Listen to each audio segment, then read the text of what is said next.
Master minds commerce చదవాలనుకునే 10th inter విద్యార్థుల తొలి ఎంపిక. నమస్తే రమగారు. నమస్తే జయ. రమగారు, వెంకటాచలం కొండ అనగానే పాపాలు తొలగిపోతాయి దర్శనం చేసుకుంటే అని అనుకుంటాం కదండి. మరి దీనికి సంబంధించి ఏదైనా ఇతివృత్తం ఉందండి? అంటే ఇలా జరిగింది అని ఏమన్నా ఉందా మనకి? అంటే వెంకటాచలము అంటే పాపములు పోగొట్టు కొండ. దాన్ని మనం క్రమంగా తిరుమల చేసుకున్నాం. తిరుమల అంటే మల అంటే కొండ, మలై అంటారు కదా. మల అంటే కొండ, తిరుమల అంటే మహా అద్భుతమైనది, పవిత్రమైన కొండ.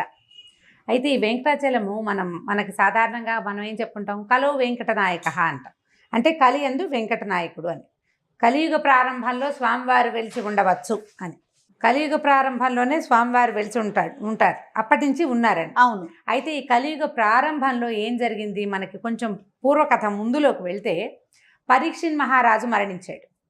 పరీక్షిత్ మహారాజు ఎట్లా మరణించాడు, సర్పయాగం కథలు అప్పుడప్పుడు మనం తెలుసుకుంటాం. అవును. పరీక్షిత్ మహారాజుని శమీక మహర్షి కుమారుడు శపించాడు. చిన్న బాలుడు, మా నాన్న మెడలో ఎవరైతే చచ్చిన సర్పాన్ని వేశాడో వాడు సర్పపు కాటికి ఎవడైతే అతడు అని శపించాడు. అంటే తక్షకుడు ఆవాహన చేయబడ్డాడు ఈయన పరీక్షిత్ మహారాజుని కాటు వేయటానికి.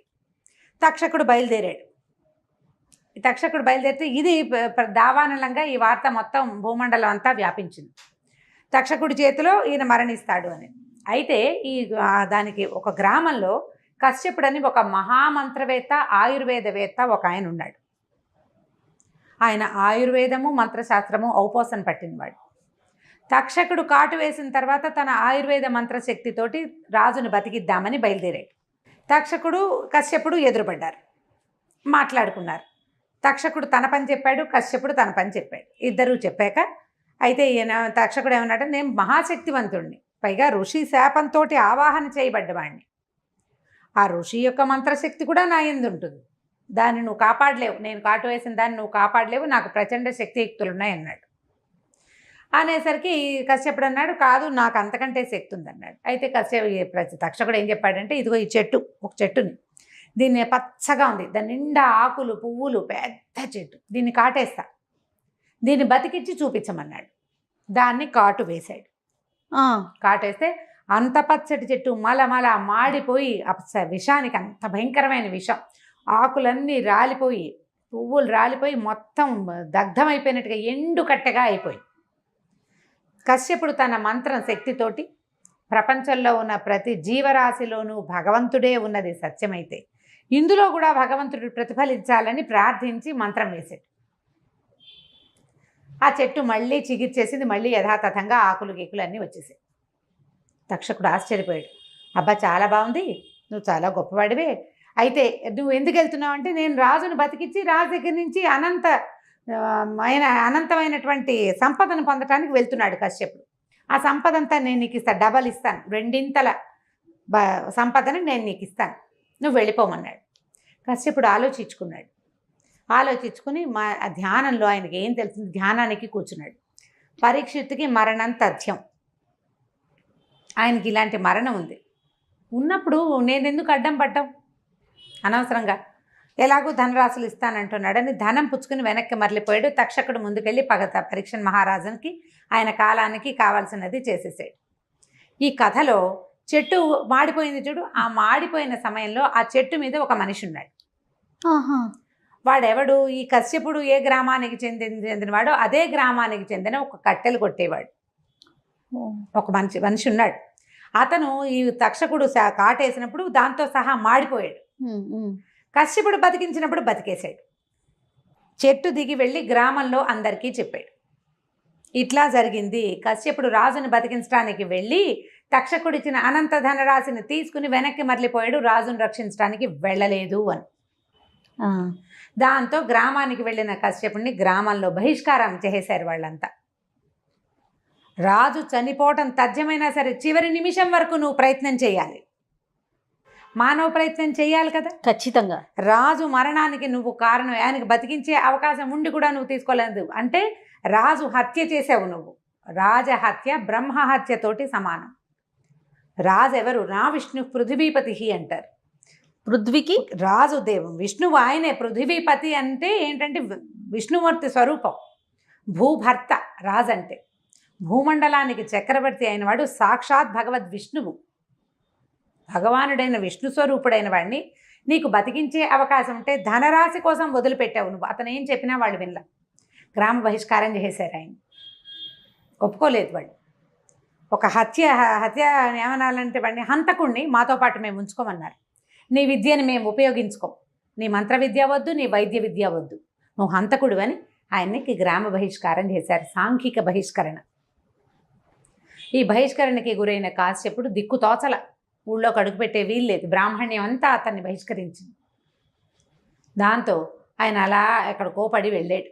ఏం చెయ్యాలో తోచలేదు. ఈ పాపాన్ని ఎట్లా పోగొట్టుకోవాలో అతనికి అర్థం కాలేదు. సాంఘిక బహిష్కరణ చాలా పెద్ద శిక్ష. అవును కదా, చాలా పెద్దది.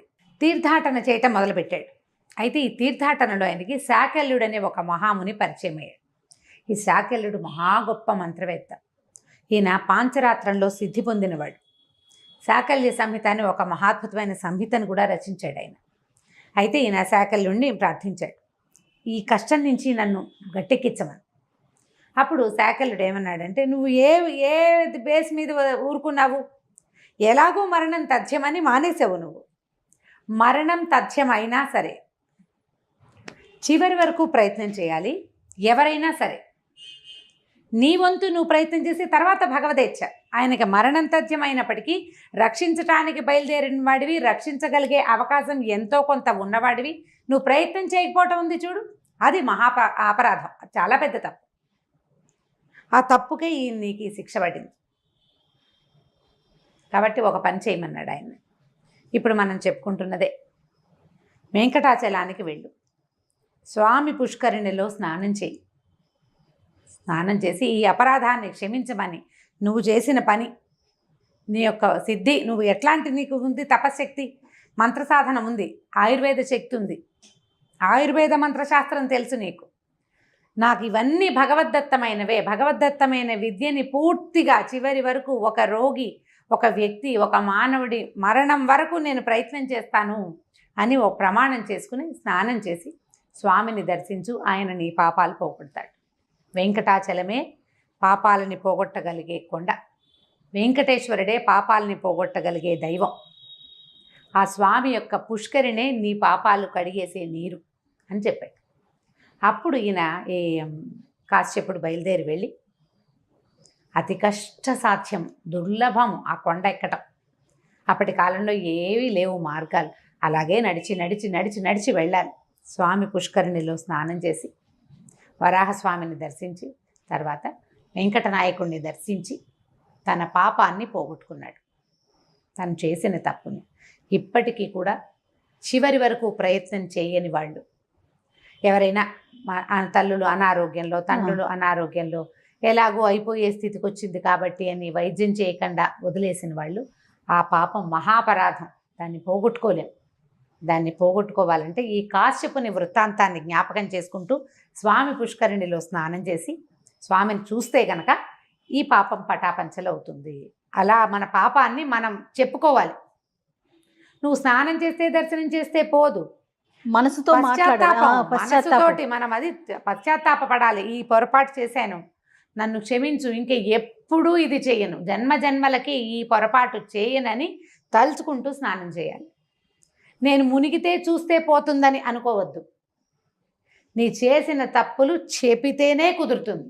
అది కూడా మనస్ఫూర్తిగా, అంతే కదా రమ్మగారు, చెప్పి ఈ పాపాన్ని పోగొట్టుకోవాలన్న ఉద్దేశంతో చేయొచ్చు. వైద్యులు, వైద్య వృత్తిలో ఉన్నవాళ్ళు రోగికి చివరి దాకా అయిపోయిందండి ఇంక తీసుకెళ్ళండి అనరు. లాస్ట్ మినిట్ దాకా ట్రై చేస్తారు. అవునండి.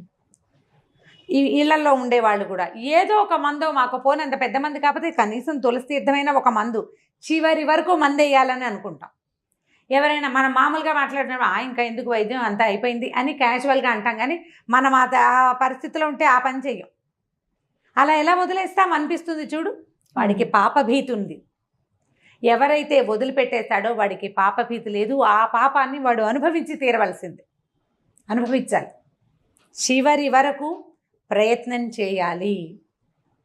అందుకని మరణం తర్వాత తీసుకెళ్ళేటప్పుడు కూడా ఎక్కడో ఒక చోట దింపుడు కళ్ళ మాసన అక్కడ ఒకసారి దింపి ఆ మనిషికి బతికే అవకాశం ఉందేమో చూస్తారు.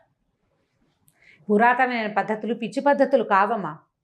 అవన్నీ కూడా మన పెద్దవాళ్ళు ఆలోచించి పెట్టినవే. ఆఖరి నిమిషం వరకు అవకాశం ఇవ్వవలసిందే. ప్రతి ప్రాణిలోనూ ఉన్నది భగవదంశే. అది ఎప్పుడు ప్రజ్వరిల్లుతుందో ఆ అగ్ని మనకు తెలియదు. చివరి వరకు ఆ అగ్నికి మనం అవకాశం ఇవ్వాలి. అది ఇవ్వని కాశ్యపుడు ఇలాంటి ఇబ్బందికి గురయ్యాడు. కరెక్ట్గా పరీక్షిత్ మహారాజు మరణించిన తర్వాత ఇంకా కొంచెం కొద్దిగా మిగిలింది కలి, అంటే ద్వాపర యుగం చివరికి వచ్చేసింది కదా, కలి ప్రారంభం అవుతుందని చెప్తారు. జనమేజయుడు వెళ్ళిపోయాక అట్లా కాస్త అటు ఇటుగా ప్రారంభమైంది. అప్పటి నుంచే స్వామివారు ఉన్నారు. అప్పుడే కాశ్యపుడు వచ్చి స్వామిని దర్శనం చేశాడు. మనం కూడా ఇప్పటికీ కూడా ఇప్పుడు అవన్నీ ఉన్నాయండి, ఇలాంటి ప్రశ్నలు వేయొద్దు. అలాంటివి లేకపోతే మనం దర్శనానికి వెళ్ళాలన్న ఊహే రాదు మనకి. ఎందుకు చూడ్డం, ఎందుకు తిరుమలకు వెళ్తాం, మన పక్క సందులో ఉంటుంది గుడి, ఎందుకు మన ఇంట్లో ఒక పటం పెట్టుకుంటాం. అసలు దేవుడే లేడు, మనమే పుట్టామని భావిస్తాం. తర్వాత మనంతటా మనమే పుట్టాం, మనమే వెళ్ళిపోతాం, మన ఇష్టారాజ్యం. ఊరికి నోటి మాటకే కదా, లోపల తెలియదు మనకి. మనంతటా మనం పుట్టలేదు, మనంతటా మనం చేయలేదు, మనంతటా మనకి ఏది రాదు. అన్నీ భగవంతుడు ఇవ్వవలసిందే. ఆయనని ఇట్లా దర్శనం చేయాలి. నువ్వు చేసిన పొరపాటుని, అసలు నాది పొరపాటుని గ్రహించకపోవడం ఒక పెద్ద పొరపాటు. ఆ తెలివి వస్తుంది నీకేదో ఒక దశలో, ఇది నేను చేసిన తప్పు, ఇది నా పాపము అని నువ్వు భావించిన నాడు ఇట్లా స్వామి పుష్కరిణిలో స్నానం చేసి నా ఈ పాపాన్ని పోగొట్టమని ప్రార్థించి స్వామిని దర్శనం చేస్తే సమస్తమైన పాపాలు పటాపంచలైపోతాయని చెప్తారు. బా, మంచి కథ కదా. తెలుసుకోవాల్సిన విషయం అండి ఖచ్చితంగా. రమగారు నమస్తే. నమస్తే జయ.